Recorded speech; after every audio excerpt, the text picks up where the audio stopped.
Global ট্রেডের ম্যাপটা কিন্তু বদলে যাচ্ছে, আর এই বদলের একেবারে সেন্ট্রে আছে বাংলাদেশ।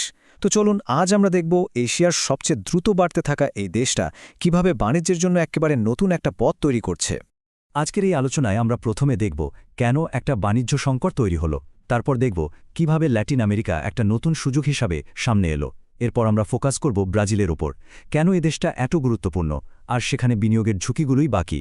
সবশেষে এই ঝুঁকি মোকাবেলা করে কিভাবে সম্পর্কটা এগিয়ে নেওয়া যায় আর দক্ষিণ দক্ষিণ বাণিজ্যের ভবিষ্যৎ কি সেটাও আলোচনা করব। আচ্ছা, একটা প্রশ্ন তো আসতেই পারে, তাই না, যে বাংলাদেশের মতো একটা দেশ হঠাৎ করে কেন দুনিয়ার আরেক প্রান্তের নতুন বন্ধু খুঁজছে? এর উত্তরটা কিন্তু লুকিয়ে আছে ২০২৫ সালের একটা ঘটনায়।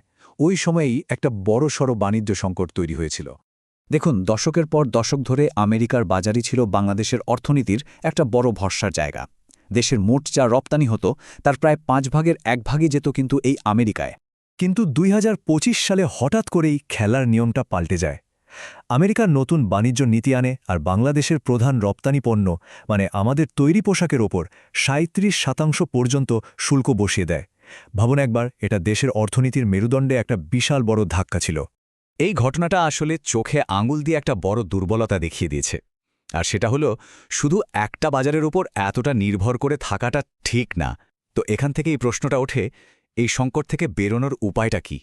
তো যখন পুরনো আর ভরসার বাজারগুলো অনিশ্চিত হয়ে পড়ল, ঠিক তখনই দিগন্তে একটা নতুন সুযোগের আলো দেখা গেল।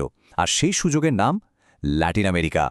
এই অঞ্চলে প্রায় ৬৫০ মিলিয়ন মানুষ বাস করে। এটা একটা বিশাল বাজার, যা এতদিন অনেকটাই চোখের আড়ালে ছিল।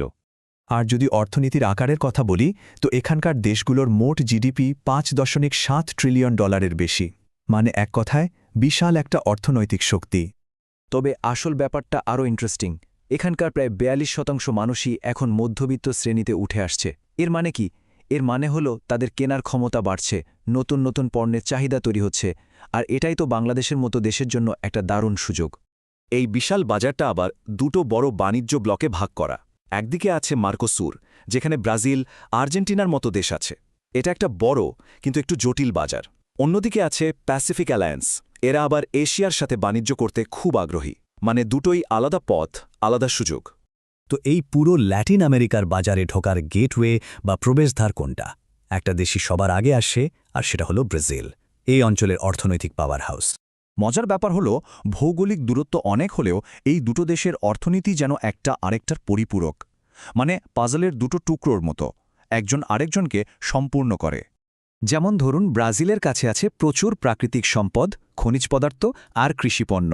অন্যদিকে বাংলাদেশের আছে বিশাল এক তরুণ কর্মশক্তি আর উৎপাদন দক্ষতা, বিশেষ করে টেক্সটাইল খাতে। তো ব্রাজিল কাঁচামাল দেবে আর বাংলাদেশ সেটাকে দারুণ সব তৈরি পোশাকে বদলে দেবে। একেবারে পারফেক্ট কম্বিনেশন। কিন্তু দাঁড়ান, গল্পটা এত সহজ না।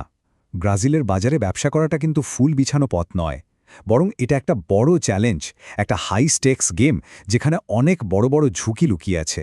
এতে করে একটা বড় প্রশ্ন সামনে চলে আসে, এত সব ঝুঁকি মাথায় নিয়ে ব্রাজিলের সফল হওয়াটা কি আসলেই সম্ভব?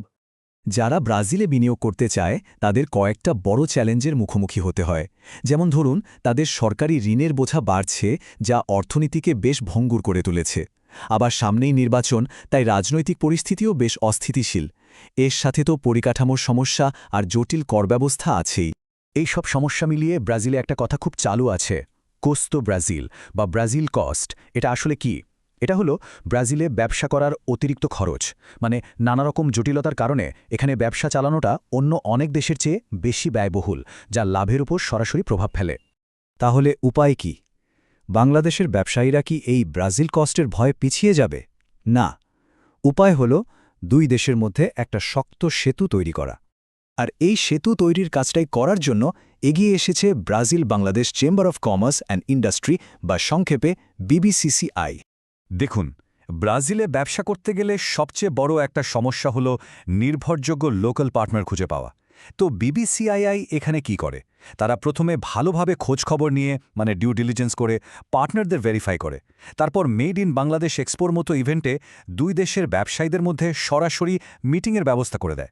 ফলে একটা বিশ্বস্ত সম্পর্ক তৈরি হয়, আর আইনি বা অপারেশনগত ঝুঁকিগুলো অনেক কমে যায়। শুধু পার্টনার খুঁজে দেওয়াই না, BCCI আরও অনেক কিছু করে। যেমন ধরুন বাজারের লেটেস্ট খবর দেওয়া, নতুন নিয়মকানুন সম্পর্কে জানানো, সরকারি পর্যায়ে বাণিজ্য চুক্তি করার জন্য তদবির করা, এমনকি কোনো ব্যবসায়িক সমস্যা হলে সেটা মেটানোর জন্য তারা সাহায্য করে।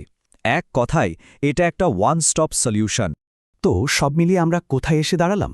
এই যে ব্রাজিলকে নিয়ে এত আলোচনা, এর ভবিষ্যৎটা আসলে কি? দেখুন, ব্রাজিলের বাজারে ঢোকাটা কোনো সহজ সিদ্ধান্ত না, এটা একটা হিসেব করে নেওয়া ঝুঁকি। কিন্তু আজকের এই বদলে যাওয়া পৃথিবীতে অর্থনৈতিকভাবে টিকে থাকতে হলে বাংলাদেশের জন্য এই ঝুঁকিটা নেওয়াটা আর শুধু একটা বিকল্প নয়, বরং একটা কৌশলগত প্রয়োজনীয়তা। আর এই পুরো ব্যাপারটা আমাদের একটা বড় প্রশ্নের সামনে দাঁড় করিয়ে দেয়। এই যে বিশ্বজুড়ে পুরনো জোটগুলো ভাঙছে, নতুন সমীকরণ তৈরি হচ্ছে, এই অনিশ্চয়তার যুগে টিকে থাকার চাবিকাঠি কি? তাহলে বাংলাদেশ আর ব্রাজিলের মতো দেশগুলোর নিজেদের মধ্যে সম্পর্ক, মানে সাউথ সাউথ পার্টনারশিপের মধ্যেই লুকিয়ে আছে?